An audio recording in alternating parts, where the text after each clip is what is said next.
welcome to Rio! Hey guys, welcome back to part 2 of my Rio vlog. In this episode, we'll be diving deeper into this incredible city, exploring famous sites, discovering surprise cultural experiences, and checking out the best places to eat and enjoy the nightlife.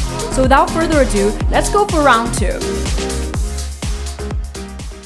Waking up to a view of Ipanema Beach every morning was so refreshing, and seeing everyone get in their run or a spot of surfing, so we planned to join them right after breakfast. I can't even begin to explain how good these breakfast bagels are. Talk about a breakfast of champions. At least that's what I was trying to tell myself before the surfing. So Elliot had gone surfing. We've got one surfboard, so we're going to take it in turn. So he's first. We are absolute amateurs. Like really nice beginner waves today, so I'm excited to give it a try and see how well Elliot does.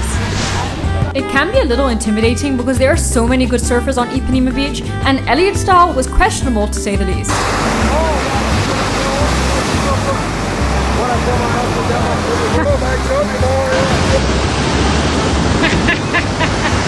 I wasn't one to talk though, because while I started off pretty decently, I spent most of my time being completely demolished by the waves, just time after time after time. Eventually we decided we had been pummeled by the waves enough, so we got dressed and headed to one of Rio's most popular attractions, which starts by taking a train up Mount Corcovado. We're taking the train up to Christ the Redeemer. The train up to Christ the Redeemer takes about 20 minutes and starts at the base of the mountain. You can technically hike it, but this can take around 2 to 3 hours, so if you're limited to time or not that fit, I recommend taking the train up. It's fine, this is so fun. Some rare Amazonian bug. Jungle bug. After being attacked by a massive bug on the train, we got off and had a final 5-minute hike up to the statue. You might see some wildlife on the way. We even saw an animal that I'm still trying to figure out what it is. The views from the statue are incredible. It's so worth visiting, and plus you also get to see a lot of monkeys. Just finished at Christ the Redeemer. Really beautiful, really amazing views of Rio. Make sure you give a little bit more time, but the train is really slow and it only holds a certain number of people. And then you gotta basically wait in the heat on the way back especially.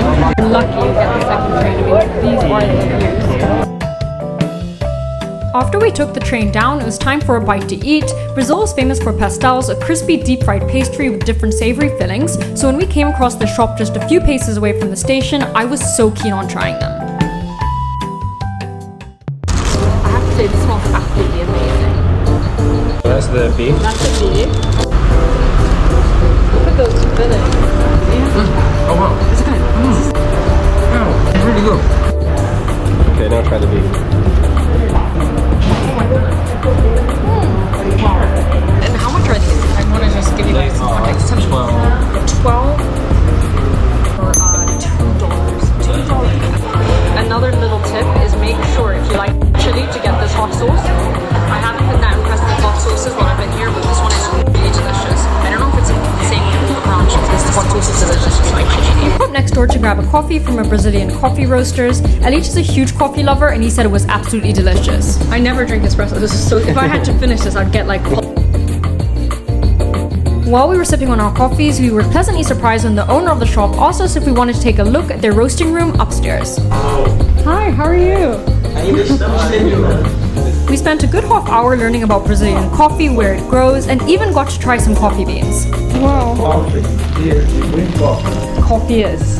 The green a drink is not. Taste of anything. No. Yeah, it's like hardly any taste. That's the one we know. Yeah. Oh my goodness. That's amazing. I can just eat it like that. This was such a nice and unexpected experience, and honestly, I really recommend coming here for good coffee and good company.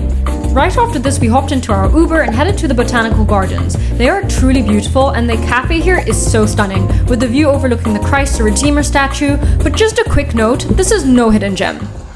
At this point, we headed back to our hotel for a quick change and then went to Ipanema Beach. We grabbed a quick caipirinha and took a walk down the beach. I've said it before, but Ipanema Beach really is my favorite beach in Rio, but just be mindful that the waves are pretty strong and flood the beach a few times a day. In my opinion, this just adds to the overall vibe.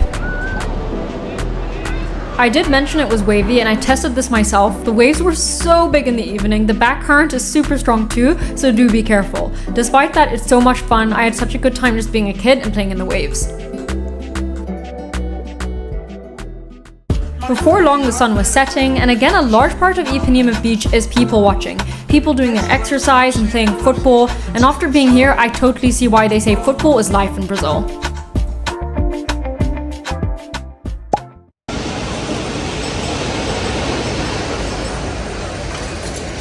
Honestly, the most beautiful sunset I have ever seen. What a way to end such a fabulous day. This is just... With the night ahead, we headed to Leblon to dive into Rio's famous nightlife and enjoy a spot of dinner. And we are in Leblon, which is one of Rio's more upmarket neighborhoods. Really lovely, great vibes around here. I'll show you guys. Leblon is right next to Ipanema and it's a great place to go out before or after dinner. I've never experienced a party like this on the street, but the atmosphere was absolutely amazing, the music was good, and the energy was seriously contagious.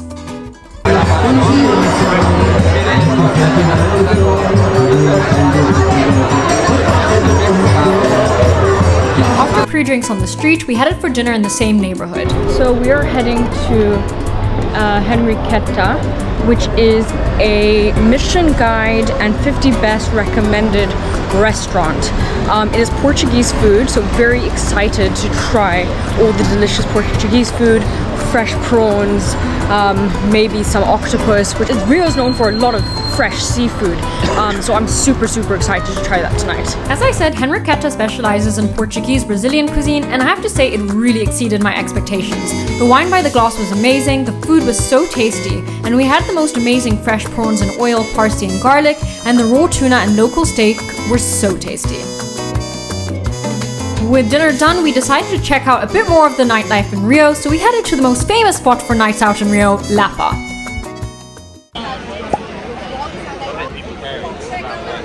Lapa is known as the nightlife capital of Rio, and while I expected it to be all about clubs and bars, I was surprised by the street food stands under the famous Lapa arches. This area was much more laid back than I anticipated, and it really suited my vibe personally.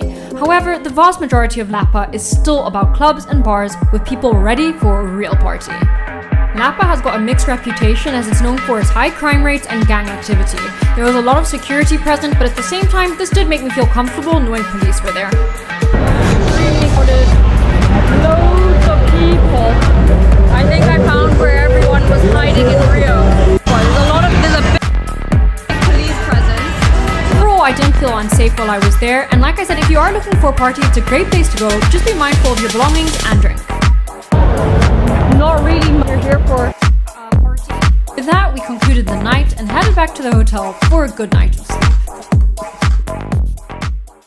Thanks for watching, guys. Don't forget to watch part 1 if you haven't already, and stay tuned for more on Rio coming very soon, where we dive into the culinary scene and I show you some hidden gems. Please like and subscribe, and don't forget to follow for more amazing content coming very soon.